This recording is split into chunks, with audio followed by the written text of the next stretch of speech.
Très bien, bonsoir à tous de nouveau. Donc, je suis Raphaël de Bourène.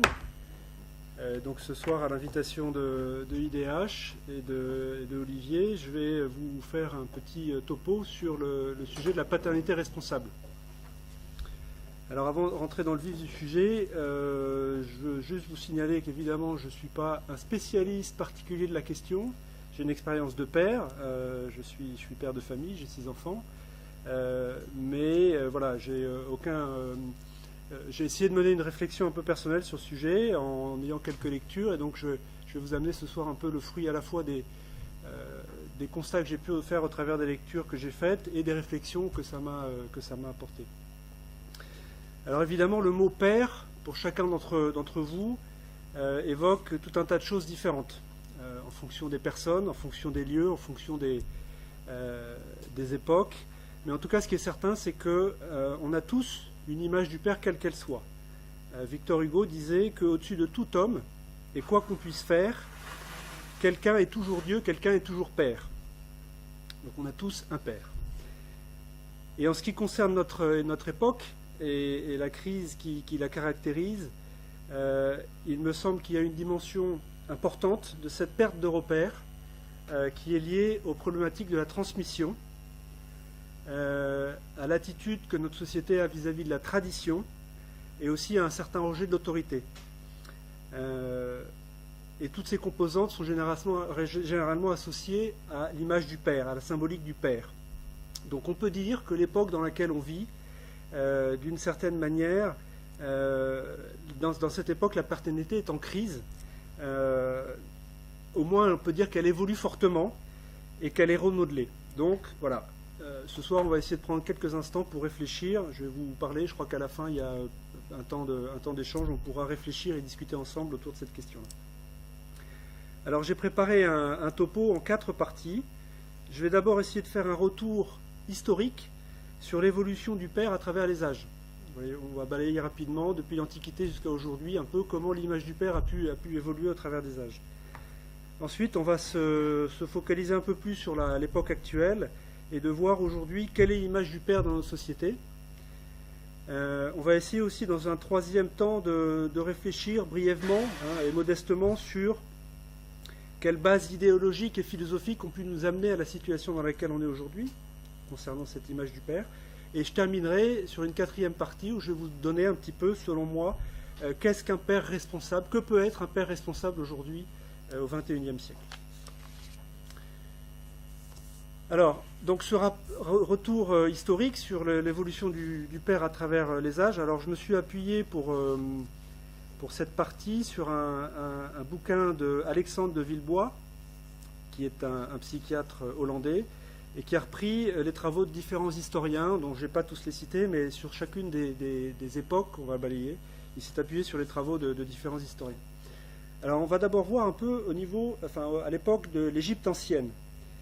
Donc, à cette époque-là, la vie familiale était, en tant que foyer, donnait le rythme de la société quotidienne, un peu comme on le vit aujourd'hui en Europe. La structure de la famille n'était pas une structure généalogique. Par exemple, il n'y avait pas de nom de famille, et l'enfant portait le nom de sa mère. Donc ça montre que les Égyptiens portaient, mettaient avant tout la dimension de transmission biologique dans la famille. Donc c'était plutôt un système matrilinéaire et non pas patriarcal. Néanmoins, le père, dans ce système, était investi d'une autorité importante.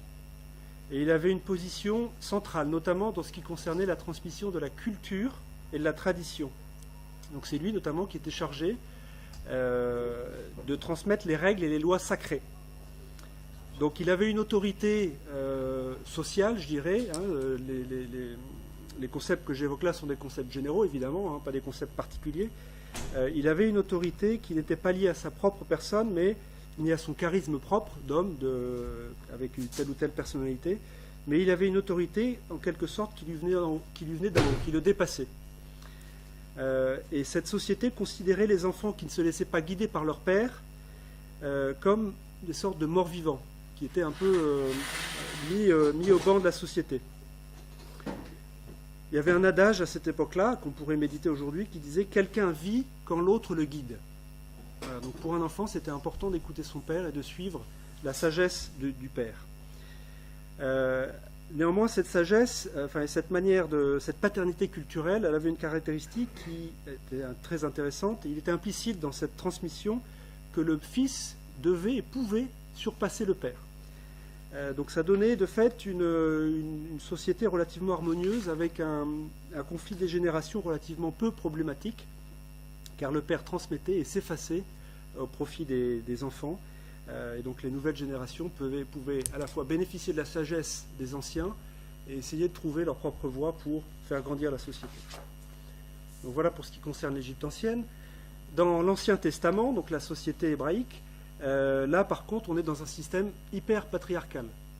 La société est basée sur une dynastie paternelle, hein, c'est les 12 patriarches qui ont donné leur nom aux tribus. Donc c'est cette paternité qui donne vraiment l'identité sociale, religieuse aussi, et celui qui sort de cette lignée, de ce nom de famille, s'exclut, et c'est pour, on a le mort-vivant des Égyptiens, c'est celui qui rejette la sagesse enseignée par le père. Chez les Hébreux, c'est celui qui rejette la lignée patriarcale, qui est considéré comme un mort-vivant. Néanmoins, le père, dans cette structure sociale, n'avait pas une autorité de despote. Il se soumettait notamment à l'autorité divine. Donc il y avait au-dessus du père cette autorité divine qui lui empêchait d'une certaine manière, ou c'est une sorte de garde-fou par rapport à une attitude qu'il aurait pu avoir comme un despote. Et vis-à-vis de sa femme, il n'occupait pas non plus un rang plus élevé. On a notamment dans les Proverbes un passage qui dit « Écoute mon fils, l'instruction de ton père, ne méprise pas l'enseignement de ta mère. » Donc il y avait une sorte d'égalité entre l'homme et la femme au niveau social. Alors chez les Romains, là on a affaire au pater familias. Là c'est une autre histoire, ça rigole moins. Alors le pater familias, dans la société romaine, il a deux fonctions principales. La première, évidemment, vis-à-vis de ses enfants, et la deuxième vis-à-vis de la maison en général et des esclaves en particulier. Donc le pater familias vit une sorte de dualité entre la sollicitude et la protection, voire l'affection à avoir vis-à-vis de ses enfants, et la sévérité plus ou moins équitable à avoir envers les esclaves de la maison et les serviteurs. Donc cette position de pater familias est vraiment comme une sorte de titre. Ça lui donne une position sociale très forte, on pourrait dire quasiment monarchique dans la famille. Et il exerce une véritable autorité, à la fois sur ses enfants et sur l'ensemble de sa maison. Et sur les enfants, ce qu'il faut savoir, c'est que cette autorité, elle avait valeur juridique. Et tant que le pater familias était en vie, les enfants dépendaient juridiquement de leur père, même s'ils avaient dépassé l'âge de ce qu'on considère nous aujourd'hui comme la majorité. Du coup, et très contrairement à la situation des Égyptiens, il ne venait pas à l'esprit des Romains, des enfants, des générations en devenir, de surpasser leur père. Il y avait un poids très fort de la tradition et des institutions. Donc ça donnait une très grosse stabilité à la société romaine, mais ça pouvait aussi donner un certain risque d'immobilisme. Voilà. Juste pour faire un très rapide parallèle avec notre société d'aujourd'hui, on note un gros contraste aujourd'hui. Le changement, c'est presque un but en soi pour nous. Donc cette forte tradition romaine est assez éloignée de la conception qu'on a aujourd'hui. Voilà pour la partie concernant la société romaine. Un peu plus tard, donc au Moyen-Âge, là, les historiens ont un peu plus de difficultés à savoir et à comprendre la place qu'avaient les pères de famille dans la société.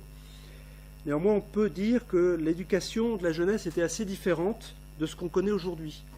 Les enfants n'avaient pas vraiment de statut particulier.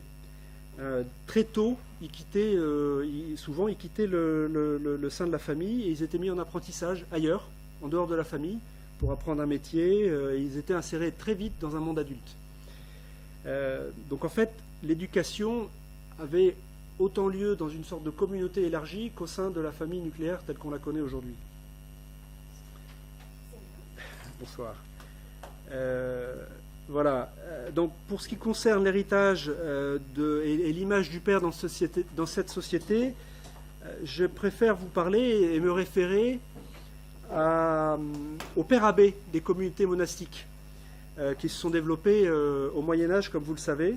On peut évoquer notamment la règle de Saint-Benoît.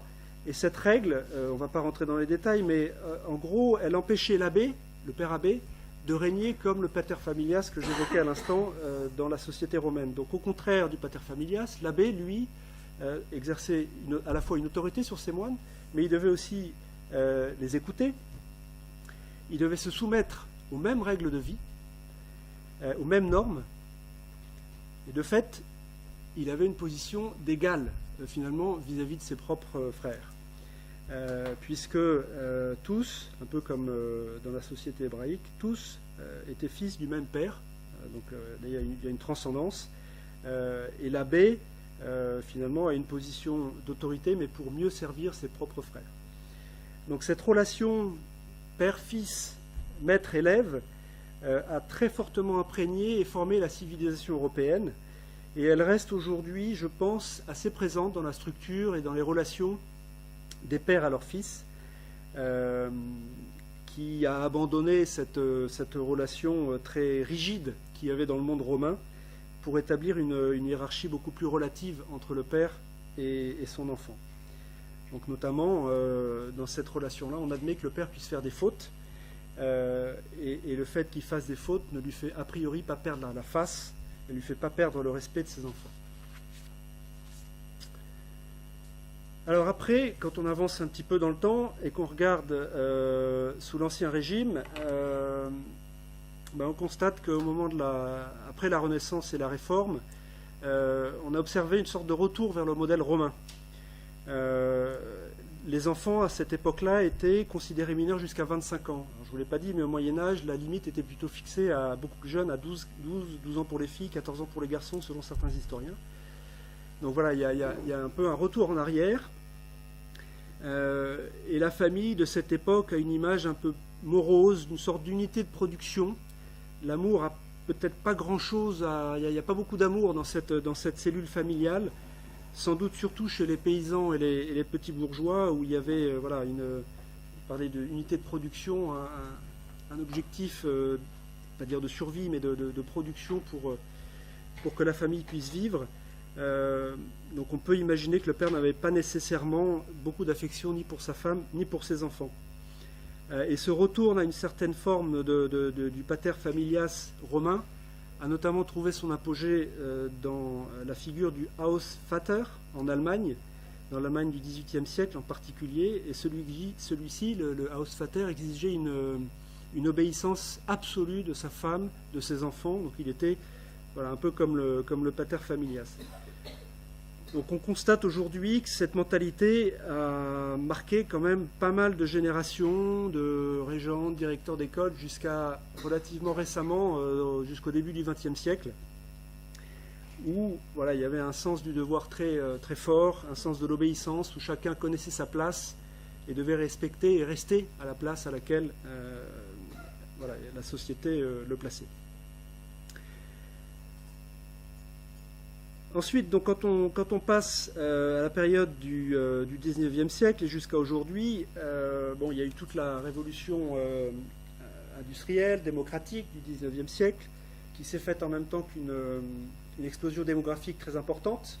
La mobilité a commencé à être quelque chose de beaucoup plus courant, les gens bougeaient d'un lieu à un autre. L'urbanisation aussi s'est beaucoup développée.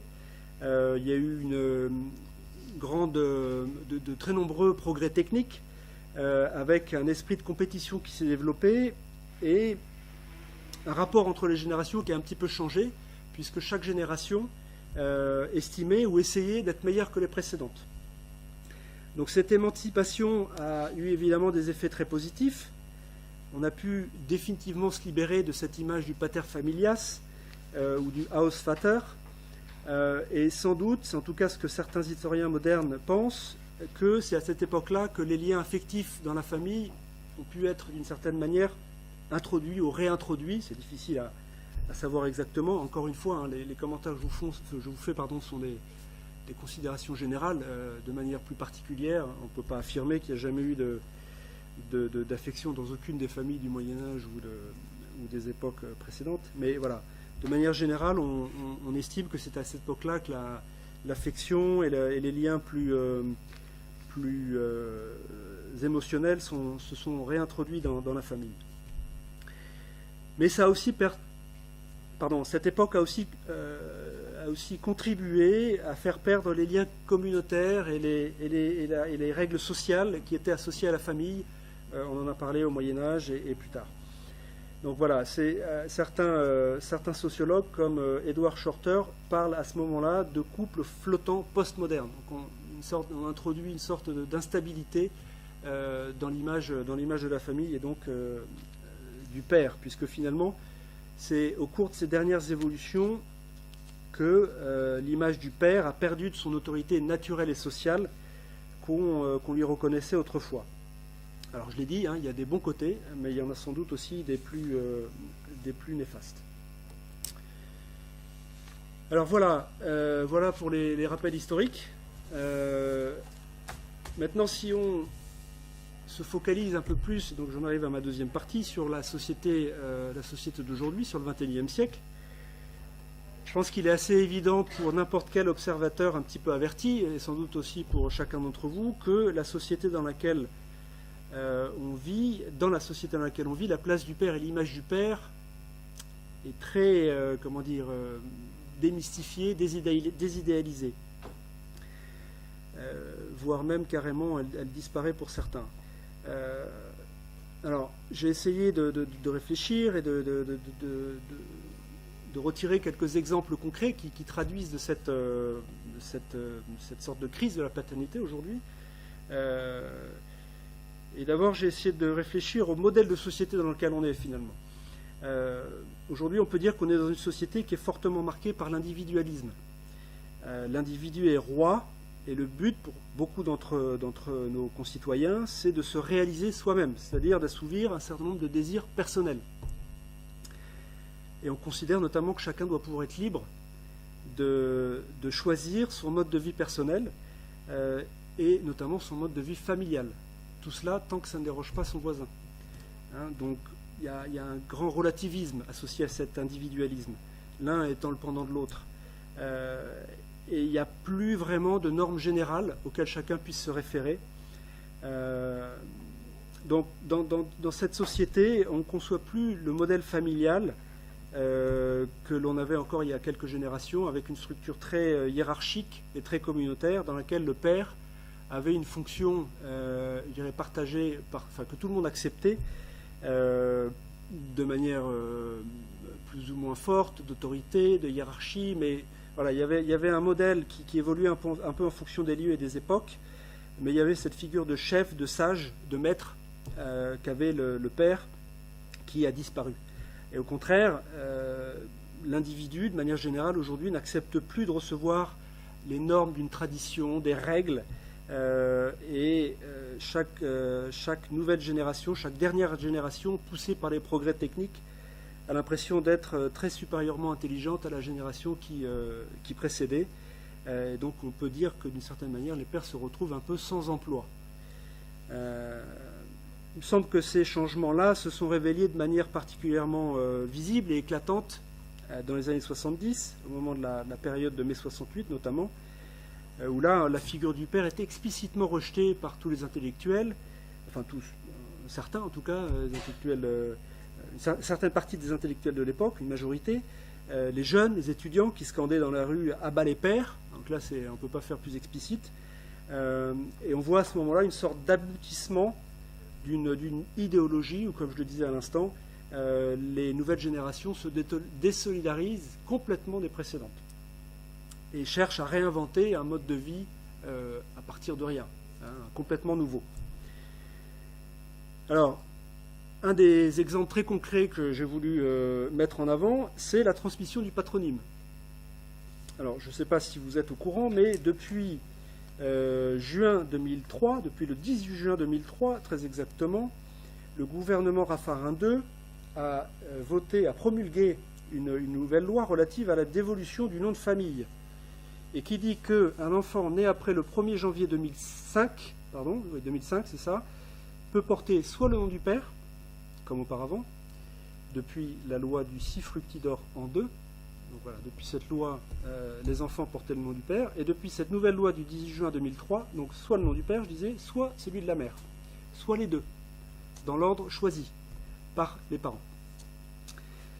Bon, évidemment, cette loi, cette évolution se situe dans le courant égalitariste, individualiste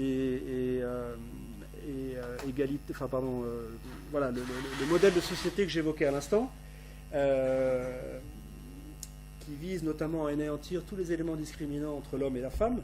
Je ne sais pas si certains d'entre vous ont assisté au topo qui a été fait par Olivier sur l'altérité sexuelle, mais voilà, on baigne dans ce bain égalitariste. Donc il y a évidemment ça derrière cette loi, mais si on y regarde d'un petit peu plus près, ce qui au départ est une mesure égalitaire, à mon avis, me semble profondément injuste sur certains aspects. La mère, le jour de la naissance, elle donne la vie, elle s'occupe du bébé. Elle n'a pas vraiment de choix, c'est quelque chose d'inné, de naturel pour elle. Elle offre son sein, elle donne son lait. Et grâce à cette mère qui a énormément d'importance pour l'enfant, il peut se développer, cet enfant, grandir, etc. Donc l'origine maternelle de chacun d'entre nous, elle est évidente, on ne peut pas la contester. Je crois qu'on ne parle jamais d'ailleurs d'enfants nés de mère inconnue. En revanche, le père, lui, il n'a pas grand-chose à donner au moment de la naissance et des premiers mois. Il peut même se sentir un peu exclu de cette relation qui peut être quasi exclusive entre l'enfant et la mère. Et je parle d'expérience, puisque j'ai une fille qui a moins de 2 mois, et pour l'instant, j'ai pas beaucoup de relations avec ma fille. Elle est quand même très focalisée sur sa maman, ce qui est bien. Mais voilà, le fait de donner son nom à son enfant, c'est quand même quelque chose qui peut avoir une très grande importance pour un père qui va être désireux à ce moment-là de pouvoir donner quelque chose à son enfant. Et en plus de lui donner quelque chose de lui-même, donc son nom de famille, c'est aussi une façon d'inscrire son enfant dans une lignée et de lui donner une origine généalogique. Donc c'est pour moi une démarche de responsabilisation des pères, et on sait que les hommes ont besoin d'être responsabilisés pour sortir de leur égoïsme. Les femmes sont beaucoup moins portées naturellement sur l'égoïsme que nous le sommes, nous les hommes. Elles sont naturellement responsabilisées par la naissance, je l'ai dit. Elles ne peuvent pas s'extraire de leur responsabilité. Un père, en revanche, si on ne lui met pas un peu le pied à l'étrier, il peut foutre le camp et s'en demander son reste. Donc il me semble que là, il y a une première injustice qui est faite aux pères de leur retirer ce principe systématique de la transmission du patronyme. Je vois une deuxième injustice aussi, c'est que ce système actuel, il permet de faire un peu toutes les combinaisons possibles entre le nom de la mère et le nom du père. Et il me semble qu'il y a un risque là de brouiller, voire de compliquer, voire carrément de briser, pour un certain nombre d'enfants, l'histoire de leur origine. Et ça, si on s'intéresse un peu à l'histoire des enfants adoptés, on se rend compte que c'est quelque chose qui peut être extrêmement important pour un enfant de connaître ses origines et de savoir d'où il vient. Donc il me semble que dans cette loi, il y a une deuxième injustice qui est faite aux enfants. Et je terminerai sur une troisième que je vois, c'est que cette question de quel nom de famille on va choisir, elle risque d'introduire des discussions qui pourraient éventuellement être un peu vives, voire des disputes au sein du couple. Et il me semble qu'on introduit le risque d'un doute, d'un questionnement, et qu'on risque de venir briser la stabilité d'un certain nombre de couples en introduisant cette question qui n'existait pas jusqu'à il y a quelques années. Donc voilà, pour moi, il y a une troisième injustice qui est faite au couple. Donc voilà un premier point. Je vois un deuxième point très concret qui montre l'effacement des pères sur la conception même des enfants. Vous savez qu'aujourd'hui, les progrès techniques de la médecine donnent la possibilité, on crée tout un tas de nouvelles modalités pour faire un enfant. Alors j'emploie à dessein le terme de faire, qui pour moi est particulièrement choquant quand on évoque la conception d'un nouvel être vivant. Mais si on revient un peu aux années 70 et au militantisme féministe, qui excluait de facto le père de cette question de la filiation et de la question des enfants, le fameux slogan « un enfant si je veux, quand je veux », c'était des femmes seules qui le prononçaient. Donc elles excluaient le père de cette question-là. Et ce mouvement d'émancipation, il s'est appuyé sur les progrès techniques que j'évoquais, les progrès comme l'arrivée de la contraception, la banalisation de l'avortement, qui d'ailleurs est considéré par certains comme un contraceptif qui pourrait venir suppléer les ratés de la pilule. Et puis, plus dernièrement, le développement des techniques de PMA. Donc tous ces moyens, toutes ces techniques permettent aux femmes de contrôler pratiquement totalement leur fécondité sans les hommes. Elles ont juste besoin d'un petit stock de gamètes. Et n'importe quelle femme peut décider aujourd'hui d'aller fabriquer un enfant toute seule, en réduisant le père, comme je viens de le dire, à un simple donneur de gamètes anonyme. Donc là, l'image du père, elle est quand même... on prend un coup. Voilà. Troisième point, l'effacement du père par l'effacement de l'altérité sexuelle. Alors, là encore, je renvoie à la soirée qui a été animée par Olivier. Je ne vais pas rentrer trop en détail dans cette question-là, mais cette logique d'indifférenciation entre l'homme et la femme à laquelle on assiste aujourd'hui, quand on y réfléchit, qu'on développe un peu cette théorie du genre dont on entend parler, on vient à considérer finalement que les deux sexes sont équivalents l'un à l'autre, interchangeables. Donc dans la famille, si on considère que l'homme et la femme sont interchangeables, on fait voler en éclats tout ce qui peut être de la fonction paternelle, fonction maternelle, tout ça est équivalent pour les gens qui promeuvent ces théories. Donc théorie du genre pour moi est égale à disparition de l'image du père et également de l'image de la mère. Il n'y a plus ni père ni mère, il ne reste plus que des parents. Donc on l'a bien vu au moment des débats sur le mariage pour tous, on ne parle plus de père et de mère, on parle de parents 1 ou de parents 2. Demain on parlera sans doute aussi de parents 3, 4, voire 5. Donc voilà, dans ce mouvement-là, l'image du père n'existe plus. Alors, tout cela, ce sont des points concrets, mais est-ce que finalement, on peut mesurer l'effacement de l'image du père? Alors, il me semble qu'il y a quand même un moyen de le mesurer, de le quantifier, et pour ça, j'ai regardé d'un petit peu plus près les statistiques sur le divorce. Alors, d'ailleurs, je pense que sans même regarder les statistiques, vous devez tous plus ou moins penser, plus ou moins intuitivement, qu'il y a un déséquilibre dans les jugements de divorce entre les hommes et les femmes. Bon, ça, si on le pense intuitivement, c'est quand même bien de revenir sur des chiffres un peu plus précis. Donc là, je vais vous donner un certain nombre de choses qui sont issues des statistiques de l'INSEE et de l'INED, donc les instituts publics d'études démographiques. Alors, la première statistique que j'ai notée, c'est que les hommes sont condamnés 4 fois sur 5 dans les jugements de divorce, alors que les femmes sont demandeuses 3 fois sur 4. En 2009, 160 000 enfants mineurs ont vécu le divorce de leurs parents, ou un divorce de mariage, ou d'un pacte civil de solidarité. Et selon les déclarations fiscales, un an après l'événement, 76% d'entre eux sont gardés principalement par leur mère, et 9% principalement par leur père. Et le reste, c'est la garde alternée, donc qui concerne à peu près 15% des enfants. Cette garde alternée, pour être tout à fait honnête et objectif, se développe fortement. Donc peut-être qu'un jour, il y aura un équilibre un peu plus fort. Mais aujourd'hui, on est toujours très déséquilibré entre les femmes et les hommes sur la garde des enfants. Alors une statistique qui fait un petit peu plus, en tout cas pour moi, froid dans le dos, c'est que 34% de ces enfants ne voient plus jamais leur père et seulement 42% le voient au moins une fois par mois. Voilà. Selon l'INED, 1,3 million de pères seraient privés de leur enfant. Il semble que ces chiffres sont très très éloquents et ça met bien en relief la place et la valeur que notre société réserve et donne aux pères.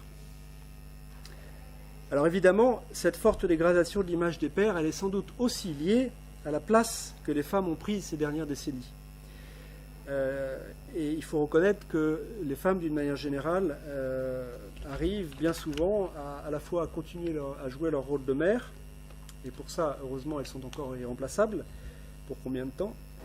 Leur rôle de mère, donc d'épouse, elles ont bien souvent une activité professionnelle en dehors de la famille, et elles sont aussi parents uniques dans 85% des cas de familles monoparentales.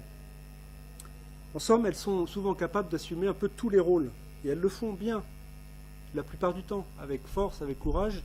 Elles se battent pour les enfants, ces femmes isolées, ces femmes ces mères de familles monoparentales. Et à côté de ça, nous, les hommes, on est voilà, on est bien à la peine, on se demande parfois un peu à quoi on sert face à ces femmes aussi fortes, quand on ne passe pas carrément pour des imbéciles. Et quand on regarde un petit peu, sans forcément aller dans tous ces détails, mais quand on fait ce constat de perte généralisée des repères sur l'image du père, beaucoup d'hommes ne savent plus trop quel rôle ils doivent jouer, ils doivent assumer, ils sont un peu perdus. Pourtant, le bon sens qu'on est encore, j'espère, assez nombreux à partager, nous fait sentir à quel point les conséquences de l'absence de père dans la famille peut être dommageable et peut être problématique pour les enfants. Et ça, je crois qu'on est tous prêts à le reconnaître, et c'est dit par de très nombreux psychiatres. Et là aussi, j'ai essayé un petit peu de quantifier les choses. Alors, l'absence de père dans l'évolution psychologique et sociale des enfants n'est pas quelque chose qui est facilement... Enfin, ce n'est pas des données qu'on trouve facilement. En France, il n'y a pas de statistiques sur cette question-là. En revanche, les États-Unis ont une base de données qui est assez...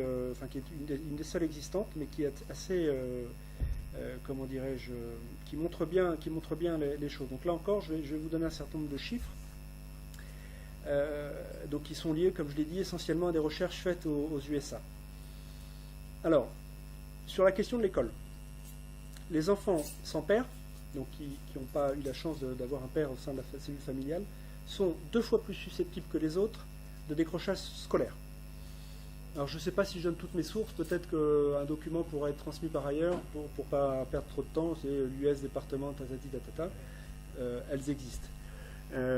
Toujours sur la question de l'école, la moitié des élèves dont les pères participent à l'éducation des enfants, dans un contexte de famille composé de 2 parents, ont réussi à obtenir des notes supérieures, globalement, jusqu'à la fin du secondaire, par rapport à 32% des élèves dont le père, lui, était absent de la résidence familiale.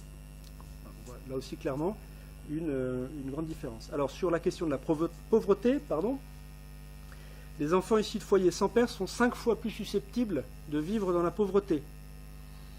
En 2002, 7,8% des enfants issus de familles dont les parents formaient un couple marié vivaient dans la pauvreté, donc 7,8%, contre 38,4% vivant dans une famille où la mère est monoparentale. Donc parmi les enfants vivant en pauvreté, seulement 7,8% dans une famille composée d'un père et d'une mère, 38,4% dans une famille composée uniquement d'une mère. Et un enfant vivant dans un foyer où le père est absent est crédité de 54% de chances de plus d'être moins nanti que son père. Donc nanti, toujours lié à la pauvreté. Voilà, alors j'ai des statistiques comme ça sur l'incarcération, je ne sais pas si je vais toutes les passer, sur les stupéfiants, l'activité sexuelle, je veux dire par là les délits liés aux activités sexuelles, la violence faite aux enfants, voilà. Il y a tout un tas de statistiques, je vois que leur tourne, donc je ne vais pas les passer une par une, mais qui montrent de manière quand même assez claire et de manière quantifiée qu'un enfant qui n'a pas eu la chance d'avoir un père et une mère, évidemment, dans son éducation, démarre sa vie d'adulte avec un déficit, un manque un potentiel amoindri. Donc là, ce n'est pas mon avis, ce sont des constats. Voilà.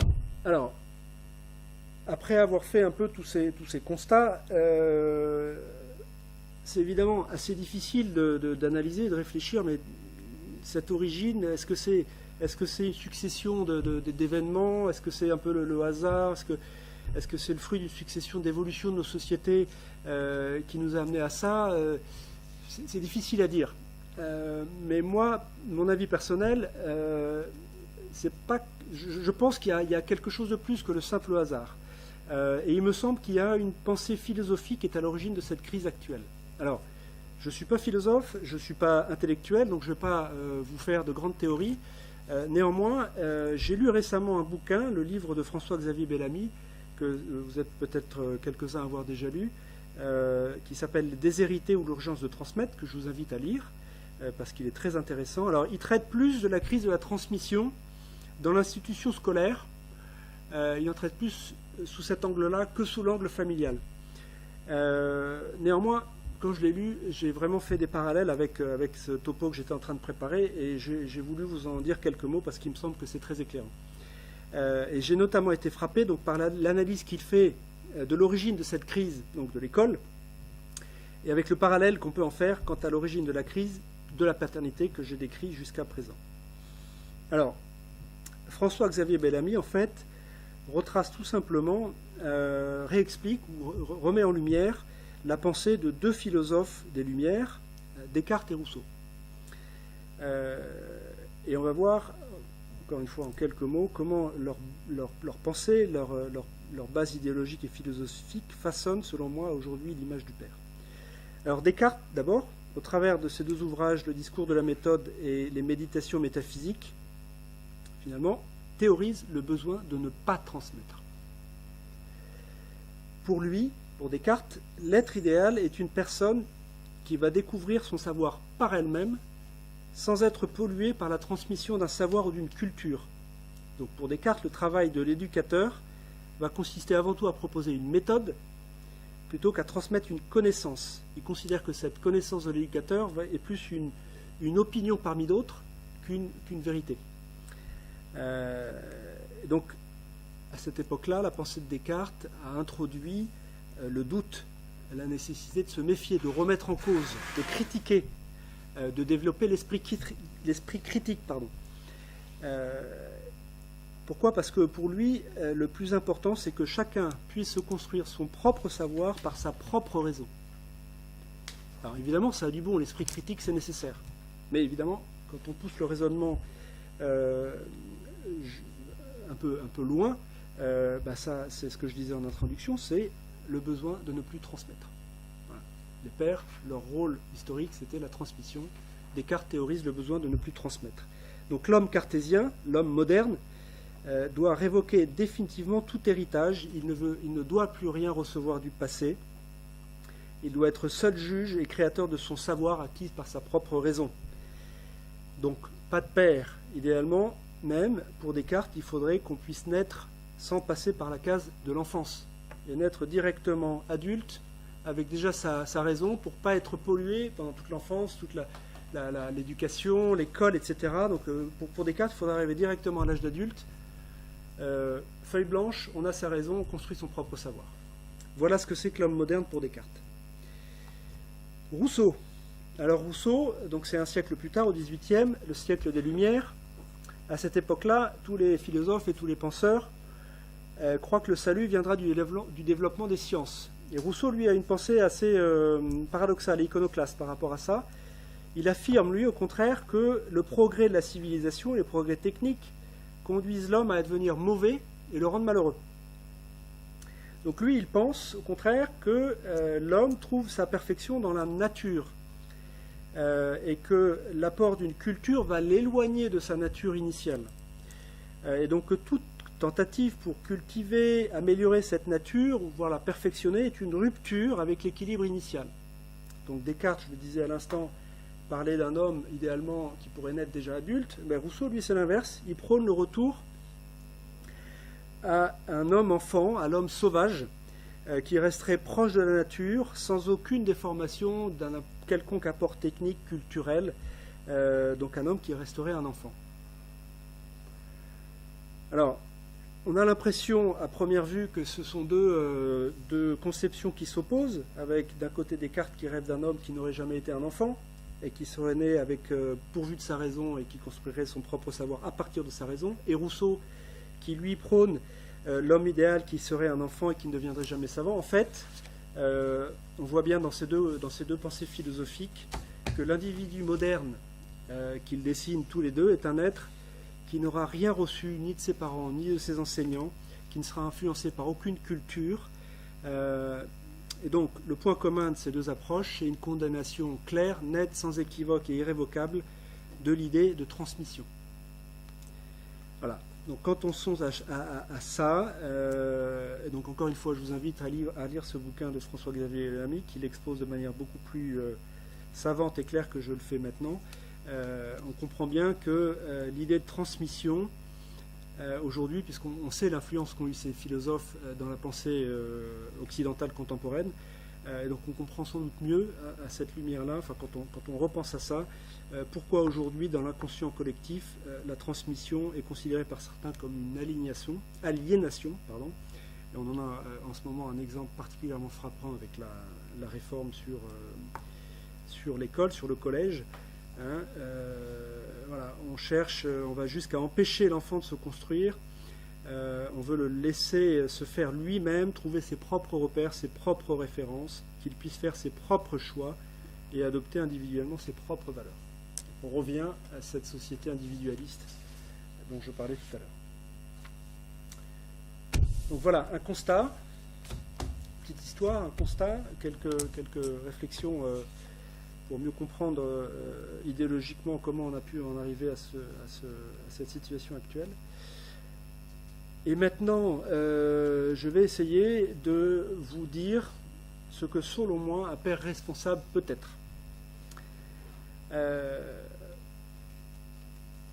Voilà, j'ai fait ce constat qui, bon, peut-être un petit peu dur, sans doute un peu exagéré, d'un père qui ne serait pour certains qu'un lot de gamètes, qui est accusé de violence conjugale, parfois même d'inceste, avec un rôle symbolique complètement dévalué, qui a été totalement rejeté par les intellectuels de mai 68. Pourtant, et je le disais tout à l'heure, on est encore nombreux, et bien des hommes, et sans doute pas que des hommes, puisque je vois que ce soir, et je suis très heureux de cela, nous avons à peu près une parité, ou près, je ne vais pas calculer précisément, mais donc c'est une question qui intéresse tout le monde. Donc on est nombreux, je pense, à rester convaincus que la fonction paternelle est absolument primordiale, nécessaire, indispensable, mais je crois que de nombreux pères ne savent plus trop comment se comporter, comment faire. Alors, je ne vais pas vous donner un mode d'emploi, je n'aurai pas cette présomption-là, mais je vais essayer de vous donner un certain nombre de points que j'ai relevés et qui me semblent voilà, importants et qui, s'ils sont appliqués, permettent probablement d'être un père responsable. Alors, je prends une petite lampée.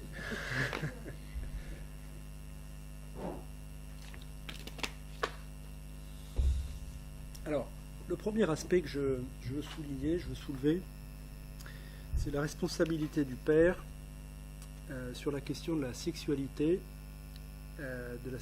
conjugale et de la régulation des naissances.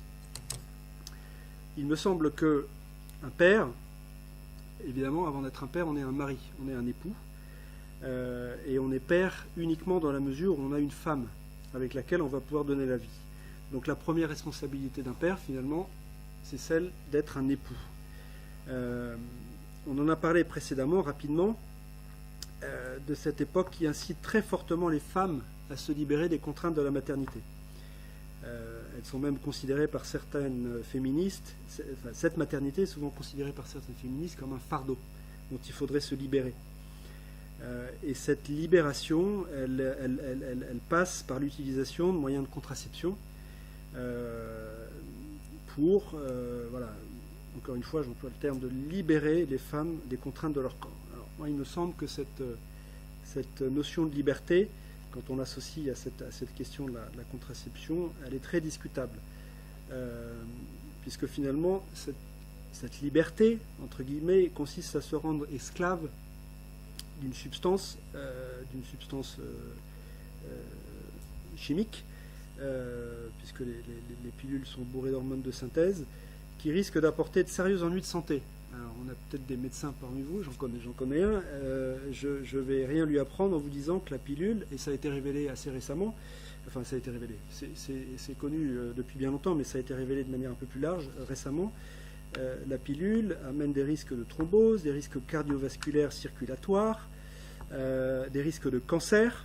Il faut savoir que le Centre international de recherche sur le cancer, qui est un organisme dépendant de l'OMS, a classé en 2005 la pilule contraceptive parmi les produits cancérigènes de groupe 1. Qu'est-ce que ça veut dire, ça ?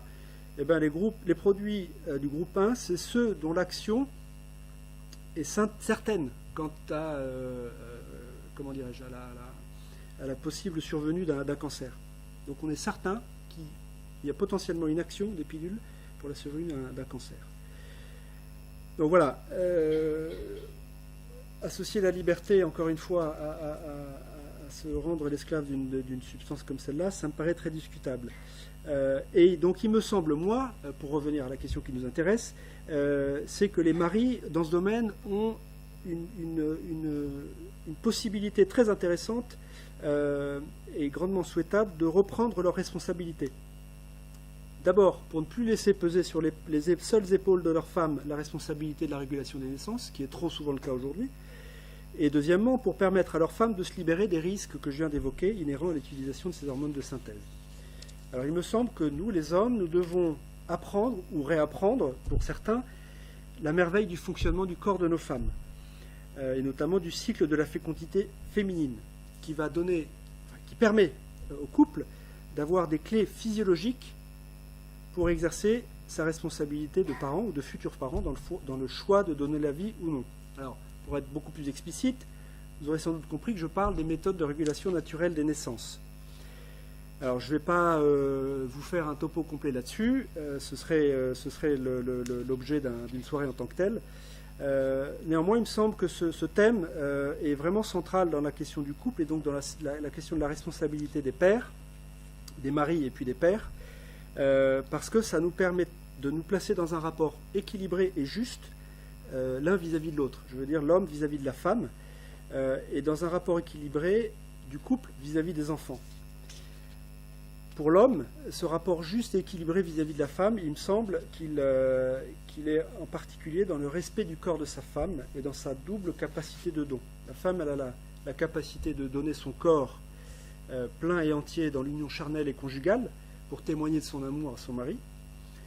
Donc ce don-là, on doit le respecter. Et son autre capacité de don, c'est son don, le don de son corps aussi, dans sa capacité à donner la vie. Donc voilà, cette responsabilité de père, elle peut se développer au travers des méthodes de régulation naturelle des naissances en respectant pleinement cette double capacité du don de nos femmes.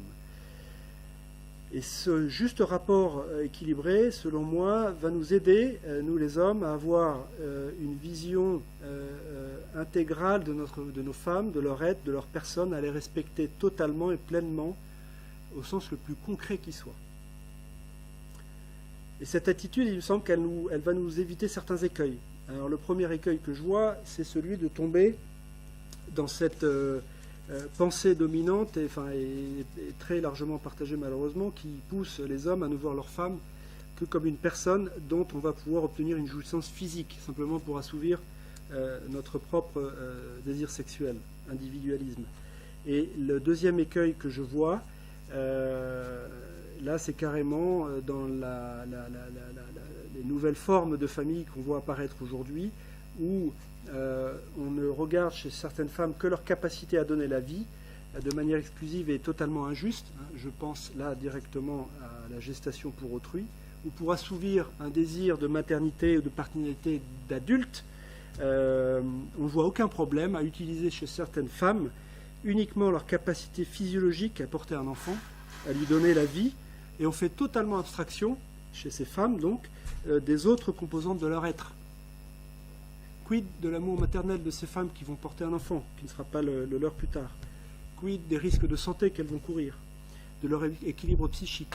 Tout ça, on met une belle chape de plomb dessus.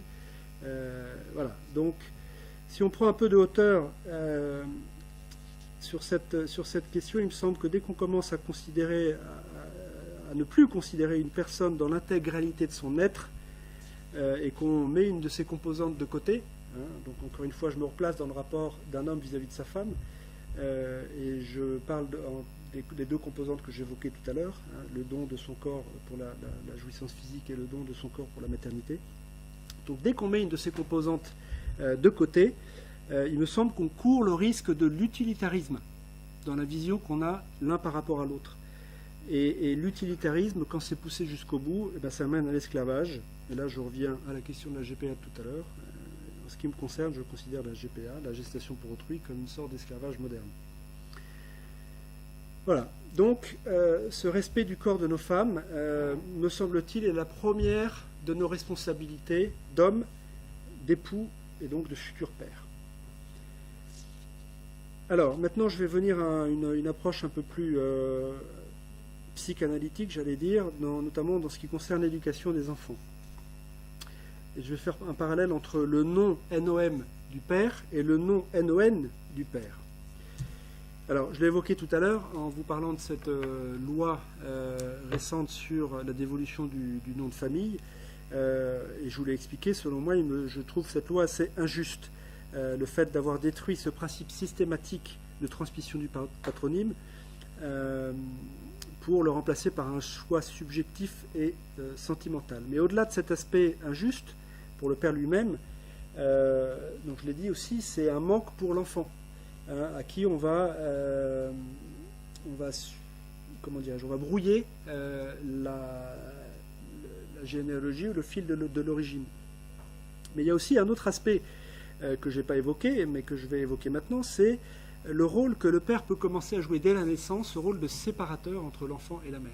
Le fait de donner le nom de famille, c'est le premier acte de séparation que va pouvoir jouer le père entre l'enfant et sa mère. Et cette séparation, elle est importante, parce que l'enfant va avoir besoin, pour devenir un adulte responsable, de trouver sa propre voie, de se construire comme un individu propre, et il a besoin pour cela d'être séparé, non pas simplement symboliquement, mais d'être séparé symboliquement, mais physiologiquement, psychologiquement de sa mère. Et donc, le fait de donner ce patronyme, selon moi, c'est le premier acte de séparation des pères. Et je ne suis pas le seul à le dire, puisque Philippe Van Merberg, qui est un neuropsychiatre et psychanalyste belge qui enseigne à la faculté catholique de Louvain, dit une phrase que je vais vous citer: en donnant son nom NOM, le père dit non NON à la femme qu'il aime. Non, tu ne réintroduiras pas ton produit. Et il dit non aussi à son enfant. Non, tu ne te soumettras pas aux caprices maternels. Donc il me semble que cette phrase est assez éclairante sur cette position de tierce personne qu'a le père vis-à-vis à la fois de sa femme et de son enfant, et qui va lui permettre de jouer ce rôle particulier de séparateur. Et quand cette fonction est bien comprise et bien mise en œuvre, il me semble que ça donne à l'enfant tout son potentiel pour grandir dans la séparation des générations, dans cette différenciation d'avec sa mère, et le père va lui signifier notamment l'interdit de l'inceste vis-à-vis de sa mère, et cet enfant donc va pouvoir grandir, me semble-t-il, avec l'envie un jour d'aller voir ailleurs. Et ce ne sera pas un Tanguy. Alors quelques situations concrètes qui illustrent bien ce rôle de séparation. Le premier, avant même celui de donner le patronyme, finalement, c'est le geste qu'on donne souvent au père à la maternité, de couper le cordon ombilical. C'est simple, ça peut paraître bête, à certains ça peut paraître un peu difficile, c'est pas très agréable, j'en sais rien, mais il me semble que symboliquement c'est intéressant. Parce que voilà, c'est le père qui vient séparer l'enfant de sa mère. Un autre exemple qui est tiré de mon expérience personnelle, il me semble qu'il est intéressant que les pères, ça peut paraître très, très simple, hein, mais voilà, c'est symbolique et ça a son importance. Mais le père, au bout de quelques mois, peut, voire doit, demander à sa femme de prendre un peu la place et de donner le biberon à son bébé, par exemple, en lui demandant d'arrêter de, partiellement ou totalement, donner le sein à son enfant. Et ça va permettre au père de signifier à son enfant qu'il peut utiliser sa bouche à d'autres fins, F-A-I-M-S, et plus tard à d'autres fins, F-I-N-S, comme celle de parler. Sa bouche, c'est pas uniquement téter. Et voilà, ça, de manière très très pratique et qui peut sembler un peu dérisoire, mais c'est un petit exemple qui montre de quelle manière on peut jouer ce rôle de séparation. Et pas se laisser dicter par une femme, non, je veux l'allaiter pendant je ne sais pas combien de mois, tu y touches pas. Il faut savoir prendre notre place. Un autre petit exemple aussi, qui là aussi peut paraître bête, mais l'apprentissage du vélo. Quand on fait du vélo, c'est rarement les mères qui vont pousser les enfants à retirer les roulettes. Donc là aussi, c'est à nous les pères de dire non, t'écoutes pas ta mère, allez, essaye. Enlève ses roulettes et lance-toi. Bon, voilà, ce sont tout un tas de petites choses qui peuvent permettre au père de jouer ce rôle de séparateur. Et Diane Drory, qui est une psychanalyste spécialisée dans la petite enfance, dit dans son livre « Un père, pourquoi faire ?», eh bien, la mère est nourricière au moins pendant 9 mois, le père, lui, ne l'est pas.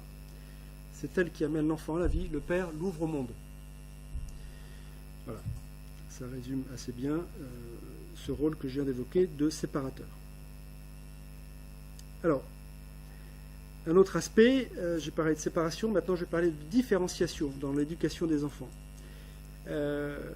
Donc pour moi, il me semble que l'éducation est une éducation réussie quand on arrive à apporter chacun, le père et la mère, sa propre manière d'être, de se comporter. Et il est bon, me semble-t-il, que l'enfant se rende compte dès son enfance, dans le sein de la cellule familiale, qu'il n'y a pas qu'une seule façon de faire, qu'il n'y a pas qu'une seule façon de voir les choses, mais qu'il y en a au moins deux, celle du père, celle de la mère. Alors évidemment, il faut, sur les questions principales, il faut essayer d'être en accord avec sa femme. Mais c'est bien aussi de faire les choses d'une manière différente, puisque cette différence va être un avant-goût, je crois, de ce que l'enfant va vivre dans le monde. Dans le monde dans lequel on est, il se passe tout un tas de choses, on rencontre des gens très différents les uns des autres. Si dans la cellule familiale, on n'a pas commencé à expérimenter cette différence qu'il peut y avoir entre les gens, eh bien on part dans le monde adulte avec un peu moins de richesse. Et cette différence-là se joue dès les tout premiers jours. Par exemple, dans la manière un peu plus vigoureuse que va avoir le père de donner le biberon, de donner le bain. Et là, souvent, on se fait rabrouer. « Ah, mais attention, ne le traite pas comme ça, tu vas lui faire mal. » Mais non, mais quelque part, c'est bon d'avoir cette manière différente de traiter son enfant, différente par rapport à celle de sa femme, qui, elle, va sans doute être un peu plus douce, un peu plus ci, un peu plus ça. Peu importe. Ce qui est intéressant, c'est d'amener une différence. Et donc là, à la fois, j'invite tous les pères à prendre les devants, mais aussi toutes les mères à nous laisser faire, sans imposer leur mode d'emploi à elles. Voilà. Dans ce rôle de différenciation, je l'ai dit un petit peu tout à l'heure, mais il faut faire attention de ne pas tomber dans l'excès. Il ne faut pas non plus faire tout différemment que la maman, parce que là, sinon, on risque aussi d'autres effets néfastes. Et il me semble très important que le père soit attentif aux besoins de sa femme, d'abord pour chercher à la combler, et à promouvoir, entretenir l'amour conjugal, et le montrer à ses enfants. Mais c'est aussi utile d'être attentif aux besoins de sa femme pour montrer à son enfant qu'il n'est pas le seul, lui, à pouvoir combler les désirs affectifs de sa maman. Et donc faire cet apprentissage-là pour l'enfant, de voir son père chercher à satisfaire et à combler sa femme, la mère de l'enfant, ça va aider l'enfant dans son processus psychologique et physiologique, et psychique, de deuil qui consistera à lâcher sa mère et à s'ouvrir au monde. Le Tanguy dont je parlais tout à l'heure. Voilà. Avec des filles, il me semble aussi important que le père ait une attitude adéquate et que d'une part, il ne laisse pas placer dans l'esprit de sa fille ou de ses filles la nature de l'amour qu'il porte pour elle en tant que père, et que la nature de cet amour est fondamentalement différente de l'amour que le père va porter à sa femme. Mais en même temps, il faudra qu'il soit qu'il veille, et qu'il soit attentif à valoriser sa fille et à lui donner confiance en sa féminité. Je pense que c'est comme ça qu'il aidera sa fille ou ses filles à sortir du complexe d'Oedipe et à s'épanouir en tant que femme. Donc le regard du père sur les filles est très important. Alors, maintenant, un autre aspect très important, une autre question très importante, la question de l'autorité. L'autorité aujourd'hui est un concept, une idée très discutée, voire dévaluée, voire carrément rejetée. Pourtant, la vie de tous les jours de chacun d'entre nous nous montre que tout n'est pas possible, on ne peut pas faire tout ce qu'on veut. On n'est pas tout puissant et on fait face en permanence à un certain nombre de limites de tout ordre, de tout type. Et il me semble que l'un des enjeux du rôle du père, ça va être d'apprendre à l'enfant, pas lui apprendre, mais à lui donner des limites dans l'éducation et dans son attitude vis-à-vis de lui, notamment en établissant des règles de vie familiale. C'est très important parce que ça va être les premières règles et les premières limites auxquelles l'enfant va faire face, et ça va le préparer à toutes les limites et à toutes les règles auxquelles il va avoir à faire face dans sa vie d'adulte. Donc pour moi, le père a clairement la fonction d'établir la loi dans la famille, quitte à se heurter au désir des enfants. Alors aujourd'hui, on le sent bien, on le voit bien, je l'ai dit au travers des différents constats que j'ai fait tout à l'heure, l'idée d'introduire du conflit fait peur aux hommes, fait peur aux pères. Pourquoi ? Parce qu'ils croient probablement qu'il y a un risque de perte d'amour. Donc l'autorité n'a pas bonne presse. Et certains pères pensent qu'il vaut mieux avoir une relation copain-copain avec leurs enfants, établir une relation amicale avec eux. Et ils redoutent d'énoncer cette loi que j'évoquais, parce qu'ils ont peur que ça coupe la communication avec leurs enfants. Mais là, il faut bien réaliser que ces pères-là courent un risque que leur enfant manque d'un cadre clair pour se développer et qu'ils partent explorer par eux-mêmes différentes pistes qui risquent d'être tout un tas d'échecs. Pas forcément, hein, mais c'est un risque. Et donc, il me semble que voilà, on ne doit pas se contenter d'apporter un amour câlin, c'est important, c'est nécessaire, mais il faut aussi apporter ce que certains psychanalystes appellent l'amour-loi. Et loin d'être des brimades, le fait de poser des limites, c'est aussi, c'est surtout, quand c'est bien fait, autant de possibilités d'épanouissement et de croissance. Là, je vous cite une phrase d'un académicien, Jacques de Bourbon-Bussé, qui disait « La rive limite le fleuve et l'empêche de se perdre. La rive est la chance du fleuve. Le fleuve sans rive, il part un peu n'importe où. Un enfant sans limite, c'est la même chose. Il risque de partir un peu n'importe où. » Voilà, alors comment faire ? Avec certains enfants, c'est pas trop difficile, la parole va suffire à ces enfants pour intégrer la loi, le fait de l'exprimer. Pour d'autres, c'est un peu plus compliqué, et il faut des faits concrets. Il me semble que dans ces cas-là, il ne faut pas avoir peur non plus d'utiliser le moyen de la punition. Alors évidemment, une punition, équilibrée et en rapport avec la gravité des actes qui ont été et des transgressions qui ont été posées par l'enfant. Pourquoi c'est important ? D'abord, parce que il faut que l'enfant comprenne que lorsqu'il y a transgression, il y a une sanction derrière. Pour que la loi ait du poids, il faut qu'il y ait une sanction quand il y a transgression. Et ça va donner l'occasion à l'enfant de réfléchir aux conséquences de ses actes. Et petit à petit, ça va lui permettre, je pense, d'humaniser et de contrôler ses désirs. Il va comprendre qu'il ne peut pas assouvir n'importe lesquels de ses désirs de n'importe quelle façon. Que ses désirs, il doit les contrôler et les orienter selon un certain cadre et certaines limites pour que ça donne des effets positifs. Mais l'autre aspect important, qui me semble tout aussi important, c'est d'apporter de la cohérence dans notre parole de père et dans nos actes de père. Une loi a été dite, un interdit a été posé, et des actes viennent en conséquence quand la loi n'est pas respectée. Donc cette cohérence, elle va nous donner de la crédibilité vis-à-vis de nos enfants. Et cette crédibilité, elle sera particulièrement importante quand on va poser des actes d'amour ou des paroles d'amour. Il va les croire, ces paroles-là. En revanche, un père qui n'aura pas cette crédibilité-là, un enfant, il pourra aussi douter de ces paroles d'amour qui seront posées par ce père qui n'aura pas su poser des limites et qui n'aura pas su poser cette loi.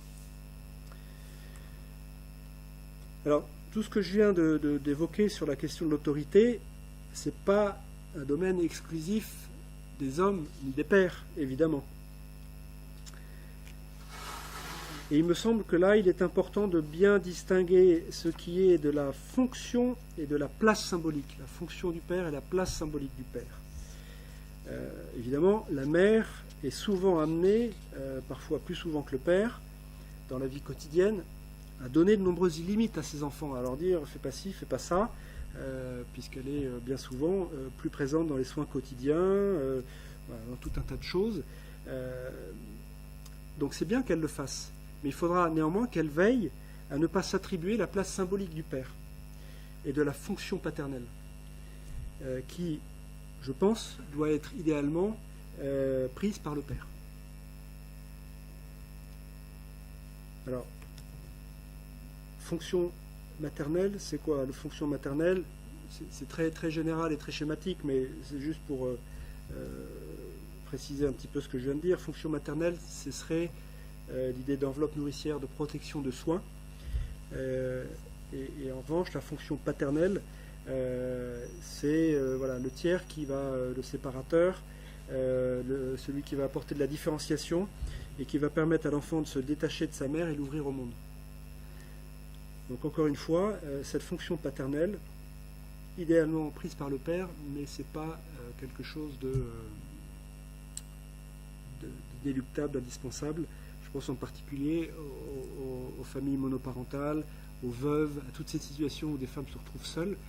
Elles peuvent, je pense, continuer, tout en exerçant leur rôle de mère, à trouver des points d'appui pour trouver qui va représenter cette fonction parentale. Ça peut être le souvenir du père, disparu, mort, parti, ou bien un tiers, un parrain, un oncle, un ami, quelqu'un qui peut venir prendre cette fonction symbolique.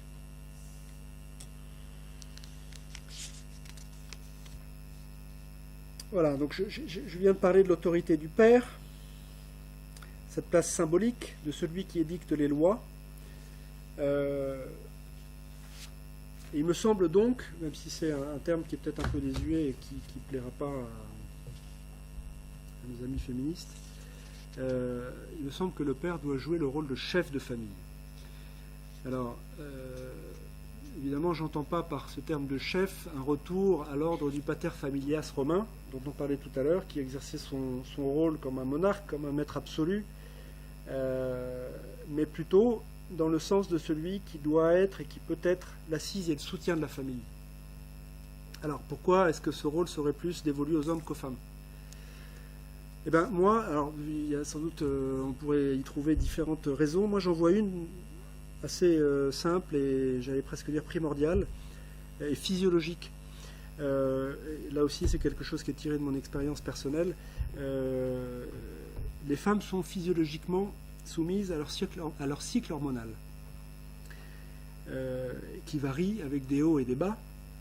Alors, je ne vais pas tirer de règles trop générales, trop hâtives, mais il me semble, c'est en tout cas mon expérience personnelle, que ces hauts et ces bas influent relativement significativement sur les états d'âme et les humeurs des femmes. Alors que, de notre côté, les hommes, physiologiquement, nous avons une constance hormonale qui nous donne, encore une fois de manière générale, me semble-t-il, une plus grande stabilité de l'humeur, une plus grande stabilité psychologique, physiologique et donc psychologique. Et donc il me semble que naturellement, les hommes sont mieux armés et mieux préparés pour jouer un rôle de stabilisateur, un rôle de soutien et d'assise pour les femmes dans la cellule familiale.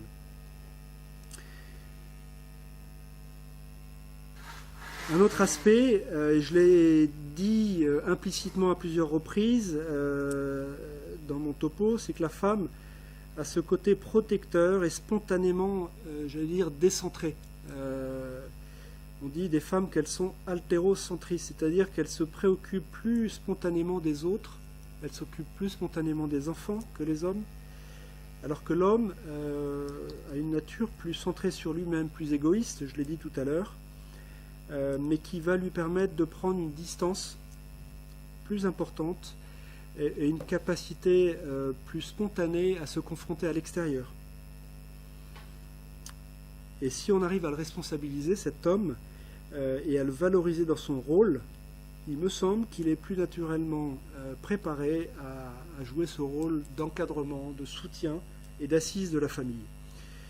Et la femme, quant à elle, me semble-t-il, sera plus spontanément efficace ou tournée vers le centre de la famille, le cœur essentiel de la famille. C'est elle qui va plutôt donner un peu l'ambiance et le... Donc je vois les femmes plus centrées sur le cœur de la famille et l'homme plus sur l'enveloppe, sur le pourtour, sur la protection. Et comme je viens de vous le dire, moi j'y vois ces deux aspects à la fois physiologiques et psychologiques. Voilà. Alors j'ai dépassé mon heure de parole et j'en arrive maintenant à ma conclusion.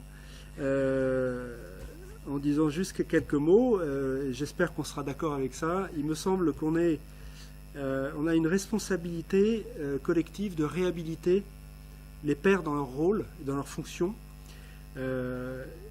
parce qu'il y a vraiment ce complément naturel, hein, entre les hommes et les femmes, je viens de l'évoquer à l'instant, et il faut collectivement que l'on arrête de penser à ces rôles de manière, en les opposant l'un à l'autre. C'est quelque chose, ou en les gommant l'un par rapport à l'autre. J'en ai parlé tout à l'heure dans la théorie du genre et autres fantaisies idéologiques. Premier point. Deuxième point, il me semble indispensable de retrouver le goût de la transmission. Encore faut-il savoir ce que l'on souhaite transmettre. Mais voilà, la transmission, l'idée de la transmission est quelque chose qu'il va falloir retrouver, et ce pourquoi il va falloir, je ne sais pas si militer est le bon mot, mais en tout cas réfléchir et essayer d'influer sur le futur de notre société. Et ce travail-là, c'est évidemment pas la responsabilité exclusive des hommes, c'est quelque chose qui concerne tout le monde, les hommes, les femmes pour nous aider à retrouver ou nous redonner même notre place d'homme, hein, que le féminisme retrouve un peu de, je sais pas comment dire, d'intelligence